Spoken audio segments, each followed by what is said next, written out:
I'm Kia, and I'm hanging out with grownfolksmusic.com. grownfolksmusic.com. Oh, Tia, thank you so much for hanging out with us. This is Thank another you for having spotlight. me. Oh, it's our pleasure. I've been following you and getting to know your music and a little bit about you for the last several years. And I actually pulled this out in honor of having somebody from Pittsburgh. This is a Pittsburgh Crawford's Negro League hat. So, Okay. wanted to, Oh, something for the Hill folks and whatever. So, all right. tell us. Yeah. So tell us a little bit about yourself. I know a little bit about your background as far as coming from a musical family, and I know that that's really important to us here at Grown Folks. Those connections that you can make with family and mentors. So could you tell us a little bit about your upbringing in music? Sure. I'm born and raised in Pittsburgh. I have two parents that are musically inclined. My Mm, dad's a guitarist and a singer, and my mom is a violinist. wow. So I grew up hearing music all around the house. If it Mhm, wasn't for him rehearsing for a gig, I heard her playing music or mhm, playing her violin. mhm, Uh, so I grew up with a strong love for music. And I started singing probably around 5 and 6 years old. I have a mhm, sister, and she has a beautiful voice. Haven't heard her in years, but we used to sing together when we were young. And I wrote my first song with her when I was around 9 or 10 years old. It wasn't until later on through the years um, that I picked up writing. It's so funny mhm, because I picked up writing poetry actually probably at the age of 12. It was mhm, poetry and writing books, and somehow music came into play later on in life. mhm, I would, mhm. if I heard a beat, I would write to it because I was Wow. so, I'm going to say, well versed in Mhm, poetry, I would say. And if I heard a beat, I would write to it. So I started writing music um, for a long time. I kept like a notebook of songs that I had wrote, and I kept mhm, like voice recordings, and I didn't know what to mhm, do. So around 2014, I started looking for a producer, and I couldn't mhm, find. And it wasn't until 2015 I went to a local church. This was my first time there, and this was nothing but wow. God.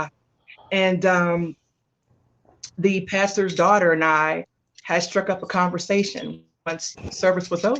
And I heard some of her music. She gave Oh, me the wow. names of two producers. Yeah, she gave me the Yeah. name of two producers. And she gave me the number to one of the producers. And Mhm. him and I we just couldn't meet up.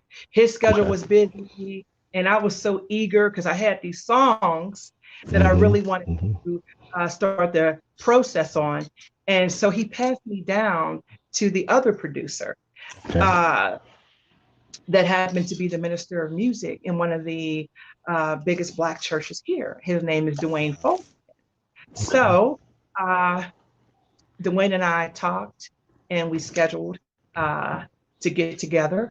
And I met him at the church, and Yeah. we were in the pulpit. And I came with my original music, starting Hmm. with one song, and we put the song together. Uh, he sent me the dummy track. He had his Mm. recorder on, I had mine, and Wow. he sent me the dummy track, and I was in tears, Ivan. I was in tears. I Mm. was blown away because I felt like my vision had finally came to life. Hmm. Hmm. Yeah. Hmm. And Oh. he sent me the track. Mhm. He told me to practice with it. Now, when I came into him, I didn't know anything about the recording process. I didn't know anything Wow. about how to even structure a song. I didn't know. Wow. Wow. Yeah, so he taught me. He taught me. Um, he taught me about the verses, the bridge, Mm. chorus, melodies. He even taught me what a vamp was. I was like, what the heck's a vamp? Yeah. What Oh, are you yeah. talking about? So to make a long story short, um, I came into him. We scheduled. to start our first session, and we started we started the process of putting together the first song, which is called "I Love You," and Yes. this was in Yeah. 2015. This was Okay. in 2015, and I released that song in 2017. Wow. Uh, yes, that's Yeah. my first single, and then I've been releasing singles ever since Hmm. 2017. Yeah. Now, if you want to back up a little bit, I left out this part here. I've been performing. I started performing around 2009, sitting in with Oh, bands. wow. Yeah. Yes, I left. I'm sorry, I left. Yeah. I know I skipped. Had to get to the That's meat. okay. That's all right. But That's all right. I this was probably around 2007. I had an Hmm. epiphany, and Okay. something in me said, "Okay, Kia, I really wanted to pursue music as a career." Oh, And wow. so I sought out a vocal coach, and the late, great Elaine Kate is her Okay. name. She was my Mediterranean mother, very, very close with her. Oh, Yeah, yeah, yeah. yeah. She was beautiful. She trained me off and on for several years. But in between that training, there was a period where I couldn't get to her because she lived a Mm. distance, and I Hmm. didn't want to stop learning music. And so I enrolled in a music program Oh, that was, I'm not sure if they're still operating, called the Jazz Workshop Inc.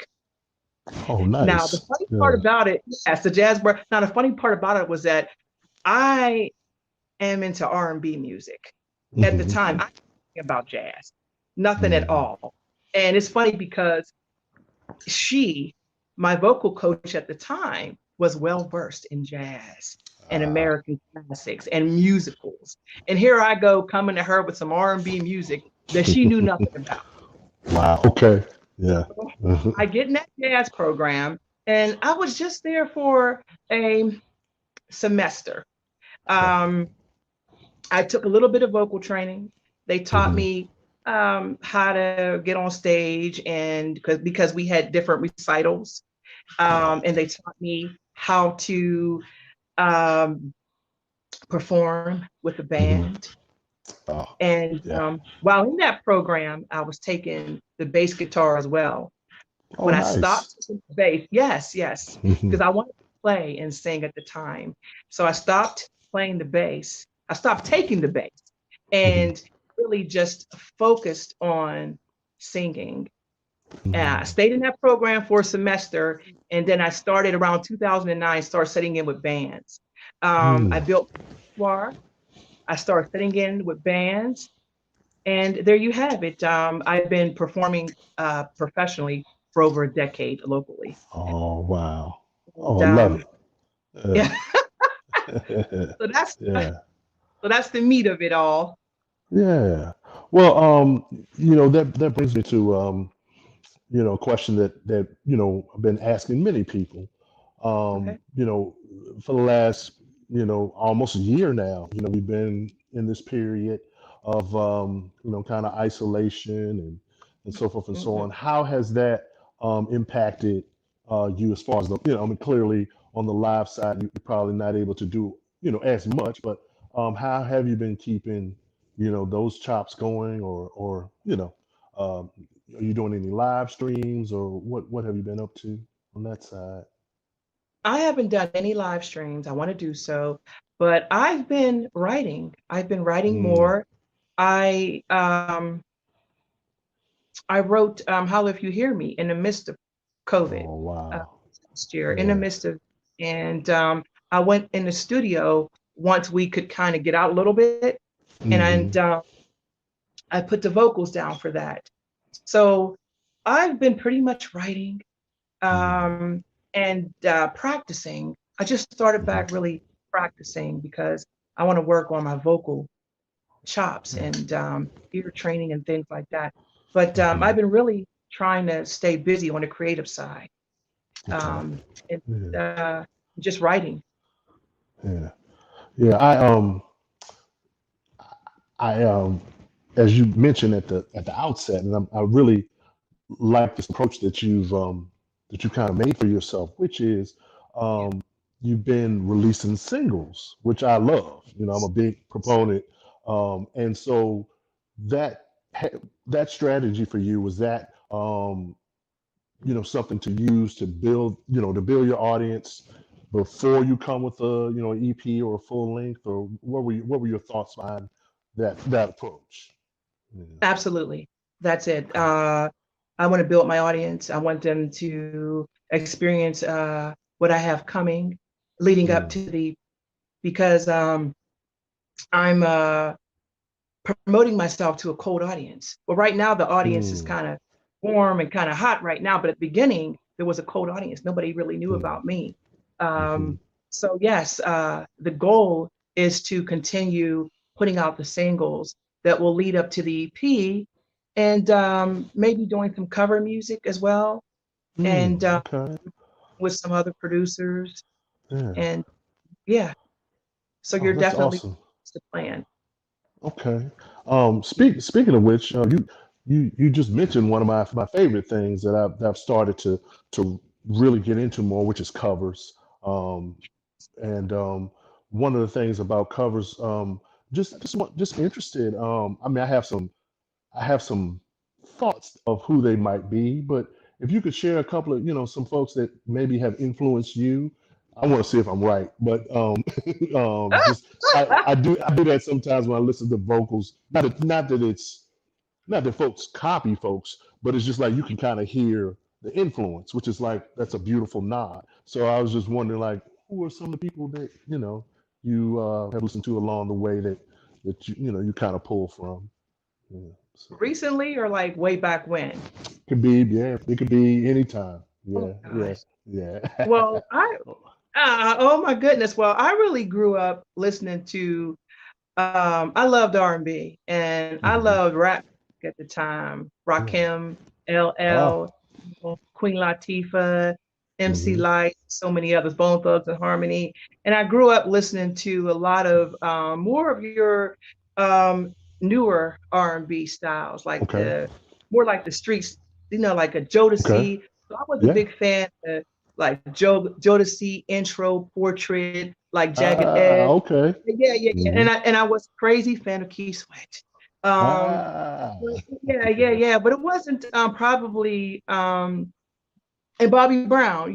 Bobby Brown Mhm. really inspired me because he's an entertainer. And I love the Oh fact yeah. that Yeah. I was able to Hmm. see an artist sing, dance, and rap. And I was like, Hmm. wow, like he was like the all-around entertainer to me. Um, Hmm. I'm gonna say Marvin Gaye. So I probably Oh. Gaye is Yeah. and Marvin Gaye, Carmen McRae. Oh Um, wow. Yeah. yes. Yeah. It's pretty El Giro. Oh. Uh, Goodness gracious, and probably Stevie Wonder, because I Oh. used to do. I started out doing a lot of Stevie Wonder songs. Stevie Wonder. Oh. So who are Yeah. you thinking? Oh Lord Jesus, who are you thinking? Well, yeah. Stevie crept in, which is Oh really? a wonderful thing. Just not. It's just something about your delivery and the um how you land on a note and how you sustain. Yes. So just all really good stuff that you're doing, and and it kind of that's why I wanted to ask about influences because it pointed me to like, oh, you listen, you do your homework, and this is what this is product we get. So yeah, I was curious. Yeah. So Stevie's like yeah. the first. Because I've always been I always wanted to kind of maybe not emulate, but I've been fascinated with the male voice, and Mm, I love a challenge, and so mm-hmm. I started out doing Isn't She Lovely? Oh, it's a favorite. If You Really Love Me. I was doing Oh, songs no females were doing, and I was right. Stevie Wonder was in my repertoire, and Smokey Robinson, big Oh, Smokey Robinson fan. I left him it's a out. writer. Yeah. All right. Because you know, we got the wonderful cover from you, which is awesome. Oh yeah. The Smoky Tune. Oh, thank you. Yeah, yeah, You. yeah, yeah, yeah. A serious writer. So that's yeah, much respect when we talk about Thank Smokey, you. because and to you, yeah, yeah, absolutely. Just got a couple more questions for you. Um, what what are you looking toward? I know we just kind of gotten into this year, although it seems like this year has been a year already in the first 2 or 3 weeks.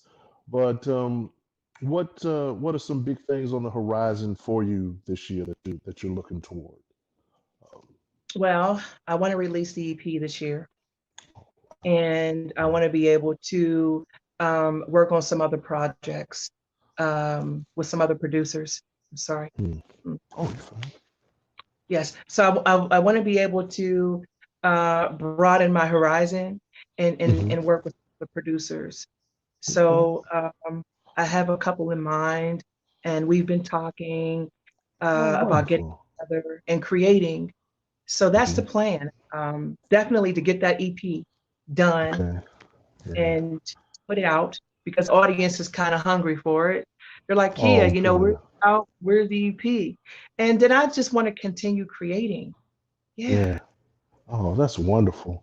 For you. Um, yeah, I mean, and I love the theme, the running theme about, you talking about creation and, being an active creator. I mean, that's really what it's about. And I mean, and when you're bringing new music or you're putting a new spin on older music, that creates new Mm, memories for people. And so I think that's really a beautiful, part of what you do. So thank you. yeah, Thank yeah, you you're so very welcome. So one question we like to ask is, what is your definition of grown folks music? We always ask that question. So It's mature music that's mm, created for an adult audience. mm, okay, Mature music created for an adult audience. okay, I like that. Might have Yes. we'll give you credit, but I really like that a lot. Yes. Okay. Yeah. Well, also, one thing that we like to do, it's all about making connections when we do these spotlights. So we like to, open the floor for you to let everybody know where to connect with you. Your favorite places. I know some of them, but some of your favorite places to hang out online and just yeah, just all things Kia really is what this part where you shout it out. Yeah. Okay. Social media. Pretty Hmm. big on Instagram, as you know. Yeah. I Yeah. love Instagram, so I'm there under Music by Kia. I'm Yeah. on Twitter under Music by Kia and Facebook under Music by Kia. Um, I'd love for you to subscribe to my YouTube Okay. channel, which is Kia TV. It's spelled KEA. And you can also check out my website, which is www.musicbykia.com. Yeah. Oh, this has just been wonderful, Kia. Thank you so much for Thank agreeing to you. do this, and Oh, thank you for apologize having for. me. Oh yeah, yeah. You're so Oh dope. Look, yeah. whoever's listening out there, look, I'm trying to work with you. I mean, I don't know if everybody Anytime. knows you're such a fabulous musician. Oh, thank And you I mean, so I love much. what you do. I mean, I love the Oh platform, post music, yeah, which is yeah. awesome. No, Yeah. yeah, no. We really appreciate that. And yes, in 2021, we're going to make that happen. I would love to work with you, and I'm gonna we hold we you should to talk. Oh yeah, and we should talk about those covers because we're actually working on a covers thing with grown folks. So yeah, we will do that. Oh, We will really? definitely Okay, do. all Yeah, right. I yeah, definitely want to be yes. part of it. Definitely. Oh, Yes. wonderful, wonderful. Well, we appreciate that, and thank you again. And we look forward to posting and seeing all the great music that you're going to bring to us in 2021. Thank you so much. Oh, Thank you, thank you, Ivan. Thank you, thank you, Kia. Yes. grownfolksmusic.com. All right. grownfolksmusic.com